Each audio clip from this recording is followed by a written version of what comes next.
நாம் ஒரு மிகப்பெரிய ஒரு வரலாற்று சிறப்புமிக்க நிகழ்வை போன மாசம் ரயில்வே துறையில நிகழ்த்தி இருந்தோம். உலகத்துல எங்கும் இல்லாத ஒரு டெக்னாலஜி, செங்குத்தாக தூக்கக்கூடிய பாலம் நம்முடைய பிரதமர் அவர்கள் பாம்பன்ல வந்து நமக்கு தொடக்கி வைத்து போனார்கள்.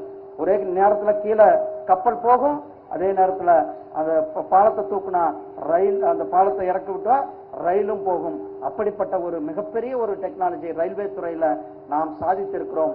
பாம்பன் பாலம் ஒரு வரலாற்று சிறப்புமிக்க பாலத்தை நமக்கெல்லாம் கொடுத்தது இந்த இந்திய நம்மளுடைய ரயில்வே. அதே போல மேட்டுப்பாளையத்திலிருந்து ஊட்டிக்கு அந்த பழமை 150 ஆண்டு காலமான அந்த ரயிலினுடைய பழமை மாறாம அதை அப்படியே அதே பழைய ரயிலே அப்படியே புதுமையாக அந்த ரயிலை கொடுத்து, அது ரெண்டு இந்தியாவில் 2 ரயில் பாதை இருக்கு. ஒன்று சிம்லால இருக்கு, இன்னொன்று நம்ம தமிழ்நாட்டில் இருக்கு, மேட்டுப்பாளையத்திலிருந்து ஊட்டிக்கு இருக்கு. அந்த ரயிலை புதுமையாக வடிவமைத்து நமக்கு கொடுத்திருக்கிறது நம்மளுடைய ரயில்வே துறை அவர்கள்.